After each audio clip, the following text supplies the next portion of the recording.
நண்பர்களுக்கு வணக்கம். அனைவரும் நலமாக இருப்பீர்கள். நான் கோயில்பட்டி யூதடர் எஸ் மணியன் பேசுகின்றேன். இதற்கு முன்னால் திருநெல்வேலி இருந்தபடியால் திருநெல்வேலி எஸ் மணியன் என்று சொல்லியிருந்தேன். எனது சொந்த ஊர் கோயில்பட்டி ஆகையால் எனது நண்பர்கள் பின்பற்றாளர்கள் சொந்த ஊரை பெயரை சொல்லுங்கள் என்று கேட்டுக்கொண்டபடியால் கோயில்பட்டி எஸ் மணியன் என்றே இனிவரும் வீடியோக்களில் சொல்லி வருவேன். குழப்பமடைய வேண்டாம் நண்பர்கள். எனது தந்தையும் யூதர ஆசானுமாகிய கோயில்பட்டி திரு கே சங்கரன் பிள்ளை அவர்களையும் எனது யூதர மானசீக குரு, யூதர மாமேதை, யூதர கலையரசு ஐயா ஆதித்ய குருஜி அவர்களையும் வணங்கிக் கொள்கிறேன். இப்பொழுதே நாம் பார்க்க போவதே ஜாதகத்தில் 12 பாவங்கள் உள்ளன. ஒவ்வொரு பாவமும் ஒவ்வொரு வகையான பலன்களை சொல்ல உதவுகின்றன. அதில் குறிப்பிட்ட பாவகாதிபதி பலம் பெற்ற நிலையில் இருந்தால் அந்த பாகவ பலன் கிடைக்கும் என்று பொதுவாக சொல்லப்படுவது உண்டு. சில நேரங்களில் விதிவிலக்காக சில ஜாதகங்களில் அந்த பலன்கள் நடக்காமலும் இருக்கின்றன. அதை சுட்டிக்காட்டவே அந்த மாதிரியான ஜாதகத்தை ஆய்வு செய்து உங்கள் முன் வைக்கிறேன். இந்த ஜாதகர் நமக்கு ஒரு வயல் உறவினர் தான். சிறு வயதிலிருந்தே தெரியும். 44 வயதாகியும் திருமணமாகவில்லை, குழந்தை பாக்கியமும் இல்லை. அவரது சிறு வயதிலேயே அவர் ஜாதகத்தை பார்த்திருக்கும் போதே நான் சொல்லியிருக்கின்றேன், இவருக்கு திருமண பாக்கியம் இல்லை என்று. நேரடியாக அவருடைய பெற்றோரிடம் சொல்லவில்லை, மற்ற உறவினர்களிடம் சொல்லியிருக்கின்றேன். நேரடியாக பெற்றோர்கள் சொன்னால் வருத்தப்படுவார்கள் என்று சொல்லி அதை அவர்களிடம் சொல்லவில்லை. இப்பொழுதே 44 வயதாகியும் திருமண பாக்கியம் இல்லை, குழந்தை பாக்கியம் இல்லை.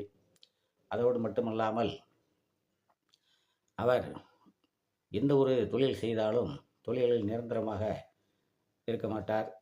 சொந்தமாக தொழில் செய்தாலும் தொழில் நஷ்டத்தில் 2-3 தொழில்கள் ஆரம்பித்து தொழில்கள் நஷ்டத்தில் முடிந்துவிட்டன. வேலைக்கு சென்றாலும் சிறிது காலம்தான் வேலை செய்வார். நீண்ட நாட்கள் வேலையில் அமர மாட்டார். பொதுவாக சுருக்கமாக சொல்லப்போனால் தாய் தகப்பனார் நல்லபடியாக இருக்கிறபடியால் தாய் தகப்பனாரின் அரவணைப்பில் தான் 44 வயதாகியும் இன்னமும் தாய் தகப்பனாரின் அரவணைப்பில் தான் இருக்கின்றார். சுயமாக சம்பாத்தியம் எதுவும் கிடையாது. அது ஏன் அப்படி என்பதை இந்த ஜாதகத்தின் மூலம் ஒவ்வொரு பாவமாக ஆராய்ந்து பார்ப்போம். அந்த ஜாதகர் பிறந்ததே 13/12/1982 அதிகாலை 3:40 மணிக்கு திருநெல்வேலியில் பிறந்துள்ளார். அந்த நேரத்தின்படி உதித்த லக்கணம் துலா லக்கணம். துலா லக்கணத்தில் சனி பகவான் உச்சமாகி தேய்பிறை சந்திரனாகிய 10 கோடி சந்திரனும் லக்கணத்திலேயே உள்ளார். 2இல் சூரியன் வியாழன், 3இல் சுக்கிரன் புதன் கேது, 4இல் செவ்வாய் உச்சநிலையில் இருக்கின்றார், 9இல் ராகு இருக்கின்றார். ராகு தன்னுடைய சுயசாரத்தில் 9ஆம் இடத்தில் இருக்கின்றார். 9ஆம் இடத்தை அதிபதியாக புதனும் லக்னாதிபதியாக சுக்கிரனும் பார்க்கிறபடியால் தந்தையார் அவருக்கு 80 வயது இருக்கும். அவரும் நல்லபடியாக நல்ல ஆரோக்கியமாக நல்லவமாக இருக்கிறார். நாளுக்குடைய சனி உச்ச நிலையில் தன் வீட்டுக்கு 10இல் இருப்பதால் தாயாரும் நிலையில் இருக்கிறார், நல்ல நிலையில் இருக்கின்றார். தாயாரகன் சந்திரன் கெட்டு போனாலும் 4ஆம் பாவக அதிபதி வலுப்பட்டதால் தாயார் நல்ல நிலையில் இருக்கின்றார். பாவகம், காரகம், பாவக அதிபதி ஆகியவற்றின் நிலையில் கொண்டே ஒரு பாவகத்தை அளவிட வேண்டியிருக்கின்றது. இதில் முக்கியமாக கவனிக்க வேண்டியது என்னவென்றால், ஒரு ஜாதகத்தில் லக்னாதிபதியைத்தான் முதலில் கவனிக்க வேண்டும். அந்த ஜாதகர் வாழ்க்கையில் வெற்றி பெறுவாரா, சுயமாக சம்பாதித்து முன்னேறுவாரா என்பதை லக்னாதிபதியைத்தான் பார்க்க வேண்டும். அந்த அடிப்படையில் பார்க்கும் பொழுது லக்கணத்தில் இயற்கை பாவரும் லக்கண சுபருமாகிய சனி பகவான் உச்ச நிலையில் இருந்தாலும் கூட 10 தேய்பிறை சந்திரனும் உடன் இருக்கின்றார். அவர் தேய்பிறை சந்திரனோடு சனி சேரும் பொழுதே மிகுந்த பாவத்துவத்தை அடைகின்றார். ஆக லக்கணம் பாவத்துவமாகிறது. லக்கணாதிபதி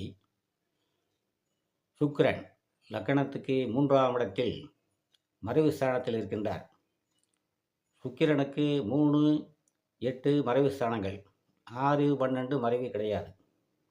ஆக லக்னாதிபதி சுக்கிரன் லக்னத்துக்கு 3ஆம் இடத்தில் கேதுவுடன் 4 டிகிரிக்குள் இணைந்து மறைவு பெற்றுள்ளதே ஒரு பலவீனமான ஒரு அமைப்பாகும்.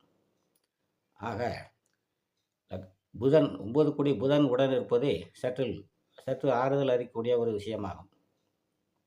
புதன் உடன் இருப்பதால் சிறு வயதிலேயே அவருக்கு 5 வயது முதலேயே சனி திசை நடந்ததாலும் அவர் படிப்பில் அவர் ஆர்வம் இல்லாமல் மந்த புத்தியிலே இருந்தாலும் புதன் சுக்கிரனுடன் மிக நெருங்கி இருப்பதால் அவருக்கு கஷ்டப்பட்டு, அதாவது தடை ஏற்பட்டாவதே ஒரு வழியாக படித்து முடித்து கம்ப்யூட்டர் இன்ஜினியரிங்கும் படித்து முடித்து அது சம்பந்தமான வேலையும் பார்த்து வந்தார்.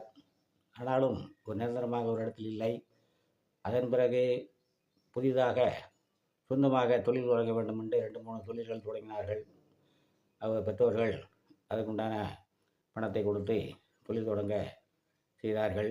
இருந்தாலும் அந்த முதலீடு செய்த பணம் கூட திரும்பி வரவில்லை. அந்த அளவுக்கு நஷ்டத்தில் சென்று விட்டது. இதற்கு காரணம் லக்னாதிபதி வலுவின்மையும் 10 கிரகம் அது தேய்பிறை நிலையில் இருப்பதாலும் காரணமாகும். அதோடு மட்டுமில்லாமல் 10ஆம் இடத்தை லக்கண பாவியாகிய வியாழனும் 9ஆம் பார்வையாக பார்க்கின்றார். 6 கிரகம் 10ஆம் இடத்தை பார்த்தால் தொழிலுக்காக சொந்தமாக முதல் போட்டும் மேற்கொண்டும் கடன் வாங்கக்கூடிய அமைப்பில் வந்துவிடும். அந்த அமைப்பில் தான் இப்போ ஜாதகர் இருக்கின்றார். ஆக இந்த ஜாதகத்தில் நம்ம தெரிந்து கொள்ள வேண்டியது என்னவென்றால், லக்கணாதிபதி வலு குறைந்த ஜாதகம். 2 குடும்பாதிபதியை பார்த்தோமானால் பாதகாதிபதி சூரியன் 2இல் இருக்கின்றார். 3 பாவி வியாழன் 2இல் இருக்கின்றார். ஆக குடும்பஸ்தானம் பலவீனமாகிறது. 7 செவ்வாய் 4இல் இருந்து 4ஆம் பார்வையாக 7ஐ பார்த்தாலும் கூட அவர் இயற்கை பாவர் என்ற காரணத்தினால் அதுவும் 7ஆம் பாவம் பலவீனமடைகிறது. அது மட்டுமல்லாமல் சனியும் இயற்கை பாவராகிய சனியும் 7ஆம் பார்வையாக பார்ப்பதாலும் தேய்பிறை சந்திரன் 7ஆம் பார்வையாக 7ஆம் இடத்தை பார்ப்பதாலும் 7ஆம் பாவம் மிகவும் பலவீனமடைகிறது. இதனால் அவருக்கு திருமண வாய்ப்பு இல்லாமல் போய்விட்டது. 5 புத்திர பாக்கியத்தை பார்ப்போமே ஆனால் திருமணமே இல்லை, பிரயன்ன புத்திரம் என்று கேட்கலாம் நீங்கள். இருந்தாலும் ஒரு ஆய்வு மனப்பான்மையில் அதையும் பார்த்து விடுவோம். அதாவது புத்திரஸ்தானாதிபதி புத்திரஸ்தானம் கும்பாதிபதி சனி லக்கணத்தில் உச்சம் பெற்றாலும் கூட தன் வீட்டிற்கு பாதகஸ்தானத்தில் இருக்கிறார். ஸ்திர ராசிகளுக்கு 9ஆம் இடம் பாதகஸ்தானம். தன் வீட்டுக்கு பாதகஸ்தானத்தில் இருக்கும் கிரகம் அந்த பாகவனை கொடுக்க முடியாத நிலையில் இருக்கின்றது. அதோடு மட்டுமல்லாமல் அந்த பாவத்திற்கு 6 சந்திரன் அந்த சனியினுடைய உடனே இருக்கிறார், கூடவே இருக்கிறார். ஆக அந்த வகையிலும் சனி அந்த பாவனை கொடுக்கறதுக்கு தடை ஏற்படுகிறது அவருக்கு. ஆக 5ஆம் இடமும் பலவீனம் அடைகிறது. அப்படியானால் 4ஆம் இடம் ஏன் பலவீனமாகவில்லை? தாயார் மட்டும் இப்படி நன்றாக இருக்கிறார் என்ற கேள்வி எழுவது இயற்கை. அது எப்படி என்றால், 4ஆம் இடத்தில் இருக்கக்கூடிய செவ்வாய் அந்த வீட்டிற்கு 4-11 அதிபதி என்றாலும் கூட, அந்த ஸ்தானத்திற்கு பாதகாதிபதி தான் என்றாலும் கூட செவ்வாய் திசை இந்த ஜாதகருக்கு வரவில்லை. ஆரம்பத்திலிருந்தே வியாழ திசை, சனி திசை, புதன் திசை, கேது திசை தான் இப்போது நடைபெற்று கொண்டு இருக்கின்றது. ஆகவே செவ்வாய் திசை வராத காரணத்தால் அவருக்கு செவ்வாயால் பாதிப்பு, தாயாருக்கு பாதிப்பு ஏற்படவில்லை. அது மட்டுமல்லாமல் 4 கிரகம் உச்சநிலையில் லக்கணத்தில் இருப்பது தன் வீட்டுக்கு 10ல் இருப்பது அது நல்ல பலனை கொடுக்கக்கூடிய அமைப்பாகும். ஆகையால் தாய் ஸ்தானம் 4ஆம் இடம் வலுப்பெறுகிறது. தாய் காரகன் வலுவிழந்தாலும் கூட தாய் ஸ்தானம் வலுப்பெறுகிறது. ஆகவே தாய் தந்தையர் சிறப்பாக உள்ளார்கள். ஆனாலும் இவர் ஜாதகருக்கு அதை சனி பகவான் லக்கணத்தில் இருப்பதாலும் லக்னாதிபதி சனி 3ஆம் பார்வையாக பார்ப்பதாலும் லக்னாதிபதிக்கு வீடு விட்ட கிரகம் தன் வீட்டுக்கு 12ல் மறைவதாலும் ஜாதகருக்கு வியாழ பலம் என்பது சுத்தமாக இல்லாமல் போய்விட்டது. சுபக்கிரக வாரி சுபகத்தில் வீட்டில் இருப்பதனால் ஓரளவுக்கு கொஞ்சம் புத்திசாலித்தனமாக இருந்தாலும் கூட மனம் ஒரு உறுதிப்பட்ட நிலையில் இல்லாததால் எந்த தொழில் செய்தாலும் அதை நீடிக்க முடியவில்லை. லாபகரமாக செய்ய முடியாத ஒரு அமைப்பு அந்த ஜாதகருக்கு ஏற்படுகிறது. இந்த மாதிரியான அமைப்பை கொண்ட ஜாதகர்கள் லக்னாதிபதி வலுவை கணித்து அதை மற்ற ஜாதகங்களையும் பொருத்தி பார்த்து பலனடைய வேண்டும் என்று கேட்டுக்கொள்கின்றேன். இதுபோக இன்னும் பல ஜாதகங்கள் இருக்கின்றன. அவற்றையும் ஆய்வு செய்து உங்கள் முன் சமர்ப்பிக்கின்றேன். இதில் ஏதாவது சந்தேகம் இருந்தாலும் கமெண்டில் கேட்கலாம், தெரியப்படுத்துகின்றேன். அனைவரும் நலமாக இருப்பீர்கள். வாழ்க வளமுடன்.